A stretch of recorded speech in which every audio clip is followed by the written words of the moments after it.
time for your questions, our answers. If you've got a question, you can very simply send it over to gardentalkradio@gmail.com. That is gardentalkradio@gmail.com.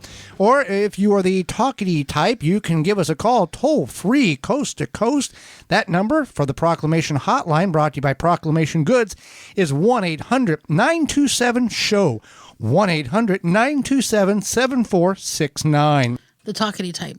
Proclamation Goods creates cookware for the eco-conscious home chef. Their pans are non-toxic, have a lifetime warranty, and are made in Wisconsin. Their award-winning stainless steel Proclamation Duo cookware set is a 12-inch skillet and a stock pot that doubles as a wok. Best of all, the skillet and stock pot hinge together to form a Dutch oven. It's 2 pans with a versatility of 10, empowering you to cook more with less. If you care about your health and strive for a more sustainable lifestyle, and who doesn't? Then Proclamation Goods is for you. Supply is limited, so order is now at proclamationgoods.com. All right, Holly, let's go to the Proclamation Hotline, brought to you by Proclamation Goods. And Elaine called in, listening to us on Joy, 1340 AM and 98.7 FM in Milwaukee, Wisconsin. She's got a question, and we are going to help her. Hi, my name is Elaine. I live in Greenfield, Wisconsin. Could you please tell me about gnats, what you can do for them in your house plant? Thank you. All right, we got gnats in our houseplants, Holly, a common issue for many growers of just houseplants. How do we deal with these gnats that are a nuisance? You can take a simple solution of water and apple cider vinegar. You would want to do like half water, half apple cider vinegar, and then a couple drops of dish soap, and you just shake that up and you spray it on the soil. And that will help eliminate, a lot of the gnats. And then also if you take some of that and put it in a shallow dish, the gnats will make it their little gnat hot tub and find their demise. Now, you don't want to spray this on the leaves themselves, because that vinegar, though it is a low acidity, it can, based on the type of plant in which you're trying to rid the gnats of, can damage it. There's also in the hydroponic world and aquaponic world that they will put. There's manufacturers who make shredded glass or glass chunks and will put on top of the soil in order to prevent gnats from forming.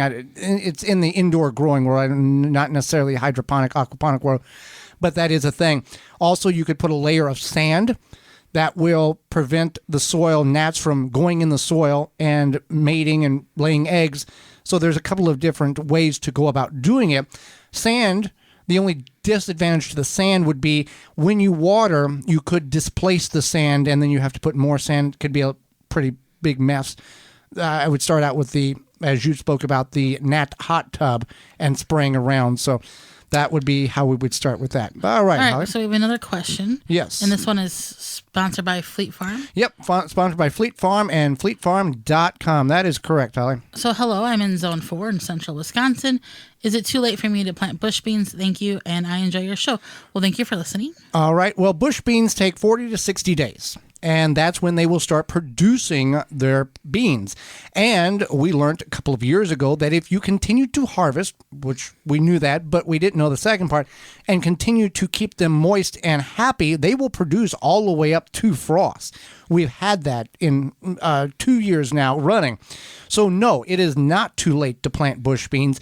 You can put them in the ground now, especially you're in Zone 4B. So you've got 60, what do you got? A couple of months plus some in order to get those beans up, producing, and get several rounds of harvest off of them. So yes, go ahead and plant them in. Now, the other thing is, since we're talking about beans, pole beans will do the same as bush beans, grow until frost. They will grow vertically. They've got little tendrils and they'll grow on, grab whatever. But those take 70 to 80 days to reach maturity. So But they take up a lot less space. So if you're in an area right now where you have that time frame but limited space, pole beans is where you want to go. But bush beans, if you don't have the time but you do have the space, go ahead and throw those bush beans in. And even if you get one harvest off a patch of beans, you've increased. It's worth the effort. All right, Holly. Here's another one. Yeah. On the Ivy Organics 3-in-1 Plant Guard, I want to put on my fruit trees What is the ingredients? Well, first of all, the 3-in-1 plant guard is from ivorganics.com. Coupon code is radio10 at checkout to get 10% off your order. And the 3-in-1 plant guard is a paint, essentially, to protect the bark of fruit trees or ornamental trees from sun scald and from rodents chewing on it. So what are the ingredients here? There's 7 ingredients, Holly. Sure, it is. There's 7 natural oils: cinnamon, clove, garlic, castor, spearmint, rosemary, and peppermint. And then it has a whitewash, and it's an oil-free option. And the primary function of protecting your prized plants from damage summer, sunburn, winter sun scald. And you can use code radio10 to save 10% off your order At ivorganics.com. All right, Holly, here's a watermelon question. I'm looking to grow watermelon. I have failed many times over the years. Usually, it just ends up as a small, unripened melon. This person's in zone 4 too. Is it too late for this season? What is the best method or variety of getting a nice watermelon before the winter frost or the fall frost comes in my garden bed, traditional garden? Thank you. Yeah, that was zone 4B, actually. Right. But a large watermelon in zone 4 or 5, like where we are, it's near impossible. But several years ago, we were able to grow a watermelon. It was the cream of Saskatchewan watermelon, and we grew it in a straw bale. Saskatchewan watermelons are a white flesh round watermelon, and usually they're about 5 to 10 pounds. They have a brittle pale green rind with green stripes, and the flesh was very sweet. Yeah, ours got the size a little larger than a softball, but we were able to grow, a watermelon using the straw bale garden method, and is a phenomenal method that many people should explore if you have problems growing items such as watermelons. Again, like we said, Holly, if you're, let's say, probably north of Peoria, Illinois, across both ways, central Illinois and across and north, the chances of you growing any size good watermelon is very limited unless you've got the correct conditions and the correct everything to make that happen. Okay. So we just had a question come in from Jason in Pennsylvania, and he planted hardneck garlic. This is his first time growing garlic. He planted it last fall. He wants to know when it's going to be ready to harvest. He pulled some out. He pulled one out, and he saw that the bulbs were still pretty small. All right. Well, you need to, prior to harvesting your garlic, you need to cut the scapes. Being a hardneck garlic, you're going to have an upward growth come out the center stalk that will curl. That's your scape. You want to cut it right as it comes out of the plant. And then 3 to 5 weeks following that, you will begin to see the lower 2 sets of leaves die off, ground up, and then you can harvest it. Some people will say, just leave it until the whole plant dies. That is not a good method of harvesting, because that bulb, if gets too moist and left in the ground too long, it can start molding and rotting. So it's just like potatoes. If you leave them in the ground too long, they'll do the same thing. So that's what you want to cut the scape, wait 3 to 5 weeks, lower leaves begin to dry up, then you can harvest them, and leaving the stalk in and hanging them. There's many different videos and instructional videos online how to do that. But the other caveat to this whole large bulb garlic thing is if you planted large cloves last year. If you planted tiny cloves of garlic last year expecting to have massive state fair winning garlic bulbs, it's not going to happen. The larger the clove in which you planted gives you the best opportunity to have a large bulb when you harvest it. So keep that in mind. We know people that have rescued lost varieties of garlic, and it's taken 4, 5, 6 years of growing the small, letting it harvest, getting a bigger one, replanting until that occurred to get a size of substantial. Absolutely. Now we got a question about tomatoes, Holly. Tomato curl. I have tomatoes that are dropping lower leaves. What can I do? I plan to move them to a larger pot.